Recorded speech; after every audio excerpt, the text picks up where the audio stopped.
नमस्कार, मी इक्बाल रेटरेकर. आपण पाहत आहात सकलम. आज आपण चर्चा करणार आहोत एका महत्त्वाच्या राजकीय घडामोडीवर. महाराष्ट्रात पुन्हा एकदा राजकीय भूकंप येण्याची शक्यता खरी आहे काय? ज्याचं नाव आहे ऑपरेशन टायगर.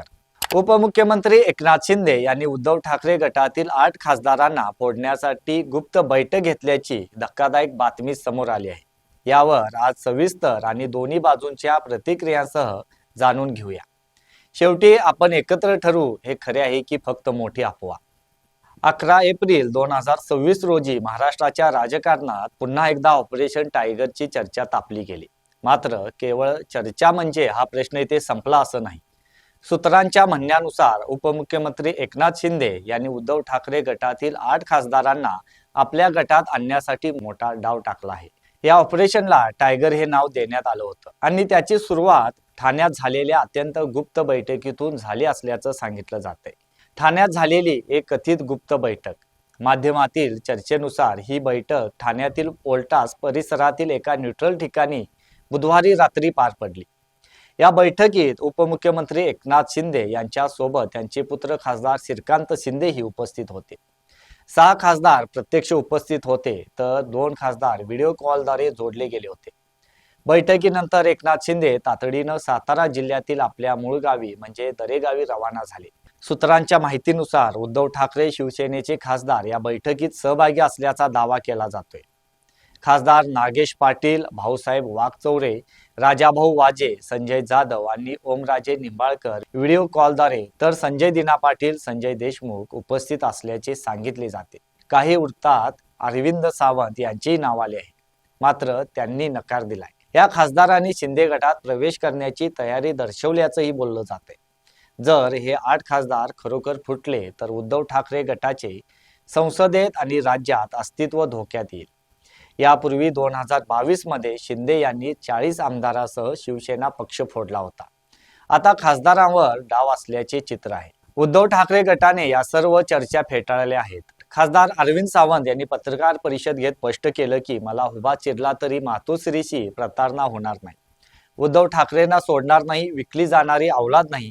भगवा घेऊन आलोय, भगवा पांघरून जाणार, असा पलटवार त्यांनी केला. संजय राऊत यांनीही संतप्त प्रतिक्रिया दिली. त्यांनी तर अशा बातम्या पेरल्या जात आहेत, अशा बातम्या चुकीच्या आहेत. खासदारांना काही अडचणी आहेत हे नक्की. विरोधी पक्षातील लोकप्रतिनिधींना विकास निधी दिले जात नाहीत. लाखो लोकांनी निवडून दिलेल्या खासदारांना निधी दिले जात नाही. तुमच्या बापाच्या खिशातले पैसे आहेत का, अशा शब्दात त्यांनी निशाणा साधला. उपमुख्यमंत्री एकनाथ शिंदे यांनी मात्र या सर्व दाव्यांना थेट नकार दिलाय. सातारा जिल्ह्यातील दरेगावे माध्यमांशी बोलताना अशी कोणतीही बैठक झालेली नाही, ही बेबुनियाद आणि भ्रामक बातमी आहे. खासदार श्रीकांत शिंदे यांनीही या बातम्या अफवा असल्याचं म्हटलंय. मात्र हा प्रश्न इथेच संपत नाही. नेमकी सत्यस्थिती काय यावर बोलायचे झाल्यास खरे असण्याचे संकेत म्हणजे काही माध्यमांच्या वृत्तानुसार गुप्त बैठक, खासदारांची नावे, त्याचबरोबर शिंदे गटातील काही मंत्र्यांची सूचक विधाने आणि गेल्या महिन्यापासून चालू असलेल्या डिनर डिप्लोमसीच्या चर्चा. तर दुसरीकडे खोटे असण्याचे पुरावे म्हणजे उपमुख्यमंत्री शिंदे व श्रीकांत शिंदे यांचा स्पष्ट शब्दात नकार. ठाकरे गटातील खासदारांची एकजूट आणि अद्याप कोणत्याही खासदाराने पक्ष बदलल्याचे ठोस पुरावे नाहीत.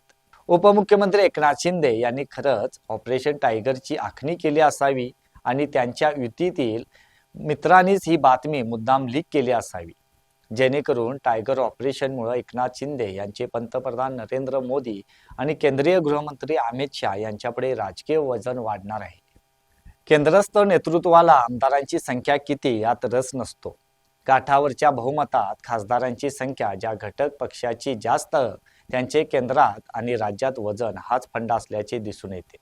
मात्र सध्या राज्याच्या राजकारणात ऑपरेशन टायगर बाबतीत जी चर्चा सुरू आहे ते पाहता उद्धव ठाकरे शिवसेनेचे खासदार खरोखरच पक्षातून बाहेर पडणार काय, असा सवाल मात्र या निमित्ताने उपस्थित होत आहे. त्यामुळे शिंदेनी उद्धव ठाकरे सेनेतील 8 खासदार फोडले हे खरं आहे की मोठी अफवा, हे सध्या तरी अनुत्तरित असून त्याचा सस्पेन्स वाढला आहे. धन्यवाद.